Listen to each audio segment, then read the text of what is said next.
Yo, so this guide is about what I specifically did to capture Junko's final spell card, A Pristine Danmaku Hell, in Toho 15.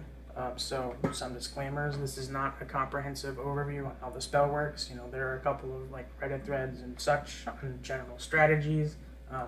This is more for people who have done their research and read those already and have at least 1,000 attempts and still feel like they're not making any progress, or the spell is just simply beyond their brain processing speed.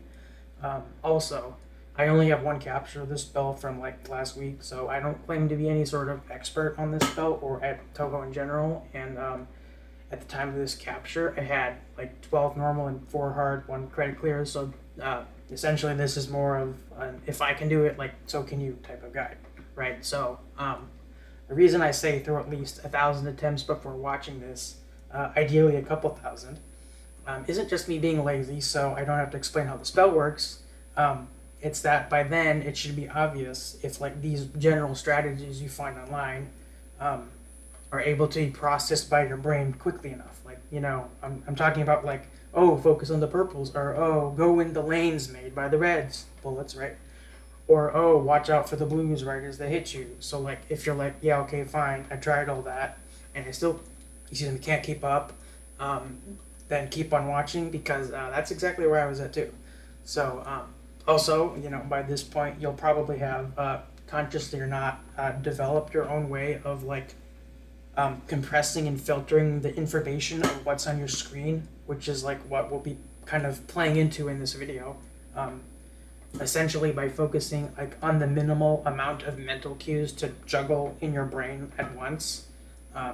So the general method here is going to be practicing on a slower game speed, and then basically using those general strategies that you already should know, I said with the purples and the blues, and then gradually increase the speed until those strategies stop working for you, and then figure out exactly why they aren't. How are they overloading your brain speed, right?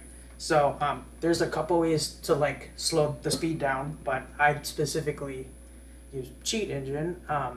So before I get into that, you should have thprac installed, because this I just did a P3 to P4 cap, right? So you should know what this is. So as far as setup optimizations, there's also this patch that was recently made by Astral Sky. Just go to this GitHub page, just click th15. Basically reduces input lag. You might have some screen tearing, but it's fine. Well, I guess that's only in full screen. I'll be using Windows for this example, but I kept it on full screen. Anyway, so there's that. It doesn't work with thcrap, by the way, but it did help my my phase 4 entry rates a lot, so it's definitely worth it if you can do it. And then obviously you need a cheat engine to slow it down, or that's just the way I use to slow it down.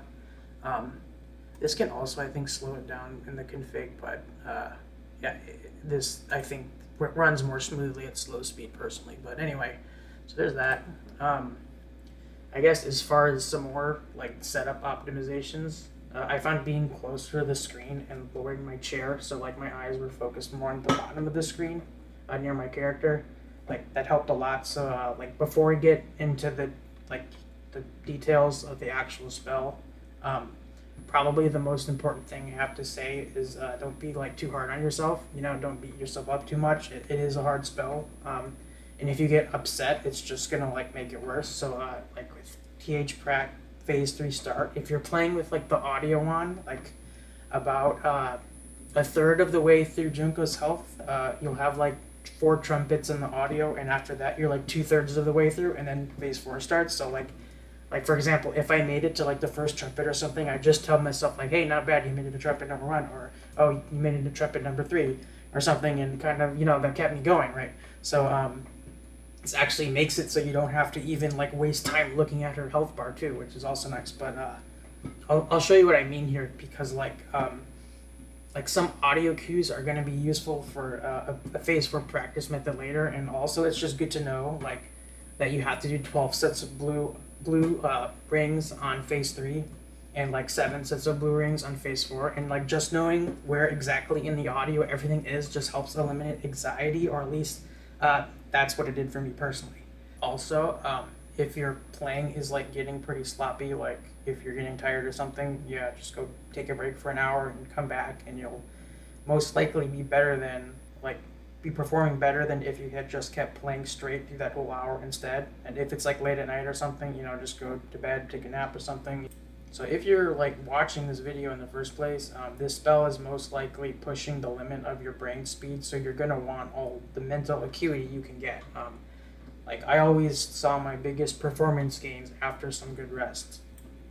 So at this point, the first thing I do is just try to cap the spell at a lower speed. And so I'll go through the setup of that. And then after all that, let's say you find the speed you can't cap it at. Let's say the best you can do is like 54 FPS or something, right? And so then after that point, I'll ramble about some, let's say, information filtering techniques I use for the actual spell itself, which would kind of help you get like unstuck, right? So when am I playing on this tiny screen? The recorder lag is basically impossible, but you get the point, right? So you just keep increasing the FPS every time you cap it at a low FPS, right? So honestly, don't even be ashamed to only increase it by like 1 FPS or something, but like maybe, you know, plus 0.5 FPS is kind of silly. I think I did, I started at 36, then I did 42, 48, I did 54, and then I was gonna do just go to 60, but there was just like a huge gap for me mentally between 54 and 60, so I went to 57, which is also a huge gap. So I did end up getting a 57 cap, like but like pretty early on. So if just like doing this is enough to you, and you can just climb directly to 60 and you can like just get the cap after just this, then great, GG, you're done. So for context, again, I was able to pretty early on get a cap at 57. And again, the difficulty gaps between 54, 57, and 60 FPS were pretty massive to me. Even though I did get 57 pretty early on, it just took like way longer for me to actually get 60 because that was basically the limit of my brain speed. So, but anyway, so if you did this and you still can't do it, then cool, keep watching. Anyway, I'm going to do my little ramble about what I did to filter the information I was seeing on my screen, and then what to do from there, right? So, the least mentally demanding way to process this whole spell, for me at least, was just to think about it as kind of like a tug-of-war match between me and Junko. So essentially, when the blues are about to hit you, you go down, and basically you kind of try to hide from them, but don't get walled too much. And right afterwards, you try to kind of shoot up vertically, like right after the blues pass you, right? And basically, the entirety of the like reading ahead part should be done in like the up part of the cycle. Like, so, okay, there's 2 parts of the cycle, the up and down part of the tug of war, right? So, like, obviously, the main reason why you want to be incorporating this moving up part of the overall cycle is because if you don't move up, then you'll just get bottom walled and die, right? So that's the tug part. So the thing about low FPS is it lets your brain naturally learn how to process the bullets at a structural level. And the analogy I'd like to give here would be like, think about when you're reading something, like, are you reading every individual letter, or are you reading like the whole word or the whole sentence, right? So like, instead of trying to like individually focus on like that red lane there or that purple bullet there, that's kind of more like reading as a single letter. Try to find, you know, your own, and also try to find your own like stupid analogies that let you compress information. So like another example is like at the start, I thought of like purples as like pedestrians crossing a street. Oh, better not drive into them, right? So like stuff like that can help your brain just like filter stuff faster. And kind of what I mean by that is like being able to glance at bullets in your reading window and like read them quickly, like like a sentence in a book, and like being able to visually, let's say, sample their instantaneous velocities so you can sort of like predict their trajectories, and that'll like help you pay less attention to them like on the down part of the cycle, like as you're passing the blues. And then at that point, you can focus your attention more so on dodging the blues. And then once you're like almost certainly sure that you're in the clear with the blues, then you can actually move up, right? And furthermore, you can move up even sooner because you like ideally already will have had an idea of what's like going on above the blues because of your trajectory predictions from the previous cycle, if that makes sense. So, but again, the important part is like you're not like predicting the trajectories of every like individual bullet. That would be like reading letter by letter. What you really want to do here is like get your brain to essentially perform pattern recognition on the whole like bullet picture and be like, oh, I've seen like the bullets in this configuration or a very similar one just in your reading window. Like 500 times I've seen a similar configuration. Oh, and now I instantly have some like intuition for like what picture comes next, right?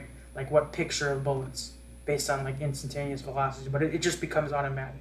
That's kind of like reading it like a sentence. So essentially, we're building intuition here that basically enables you to make decisions faster, which would give you more like mental bandwidth to adapt to anything unexpected, such as like, okay, maybe you missed a purple in your mental snapshot during like the up part of your cycle.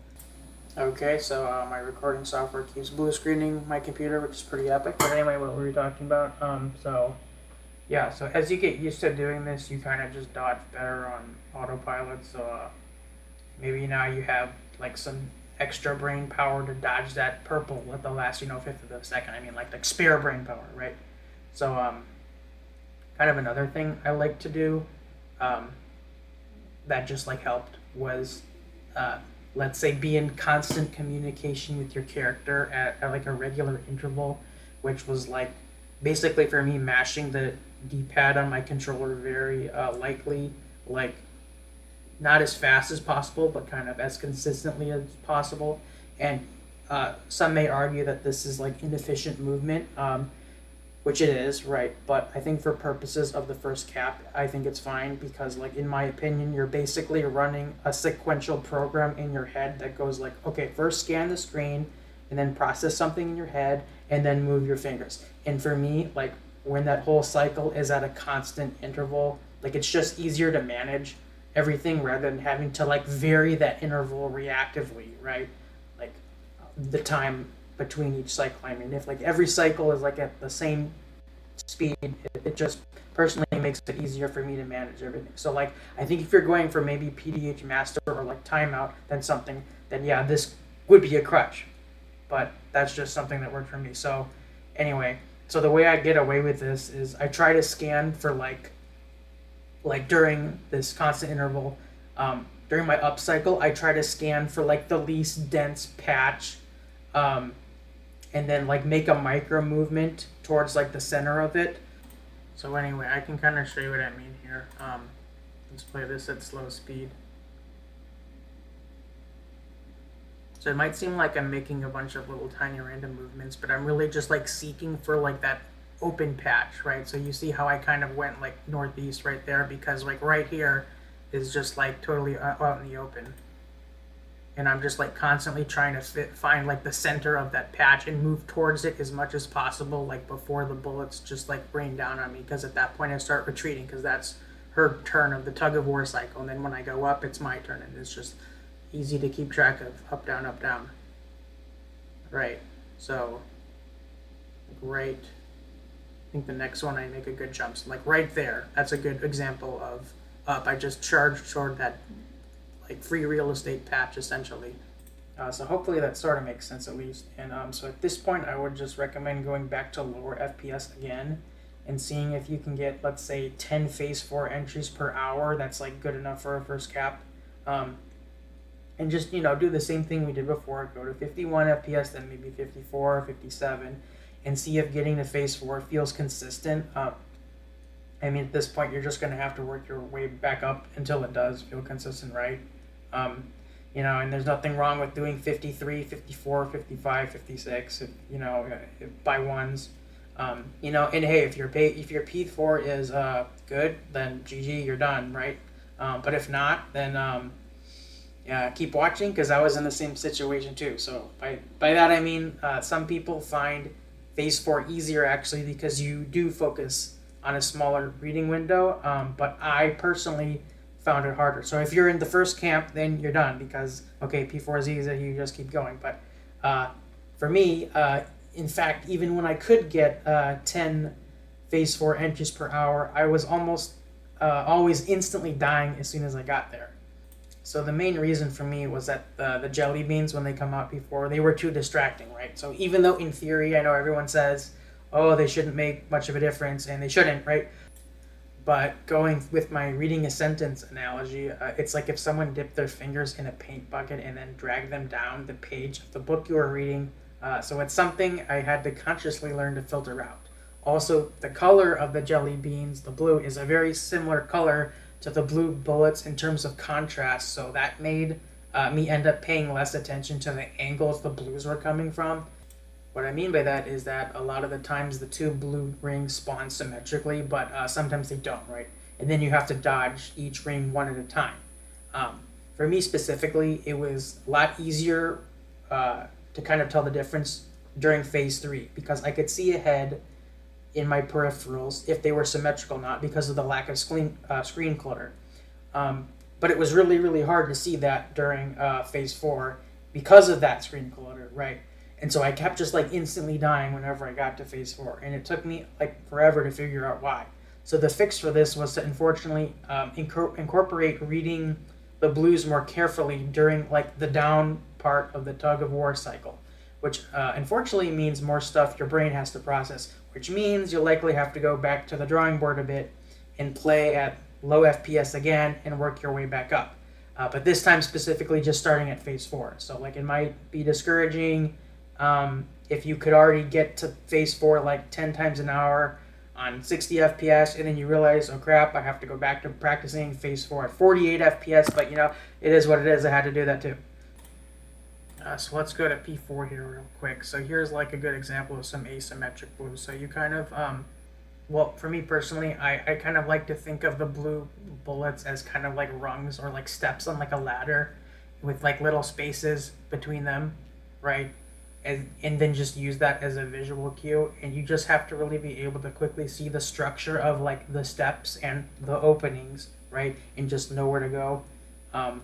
And I think this is easier for me personally when the two blue rings are symmetrical, since then you only need to do one movement to dodge both of them, right?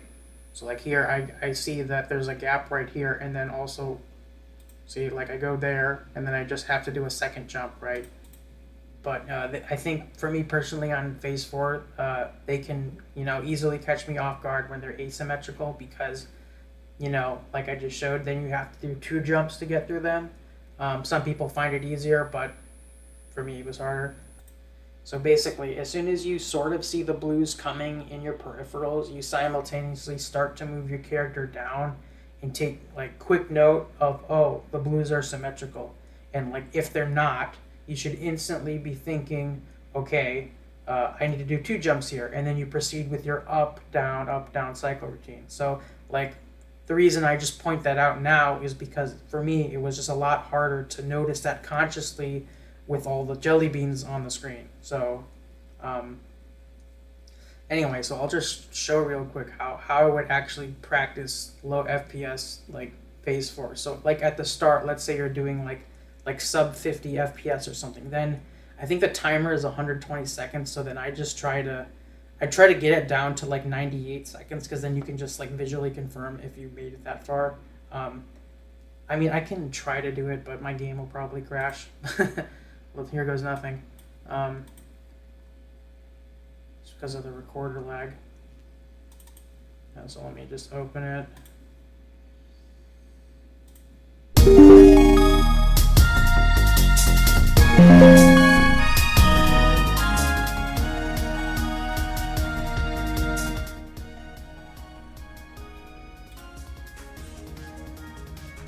Okay.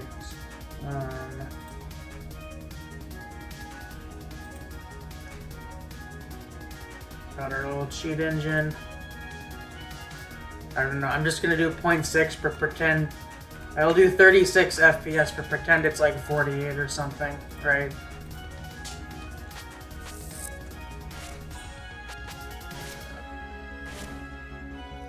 So you just do P4.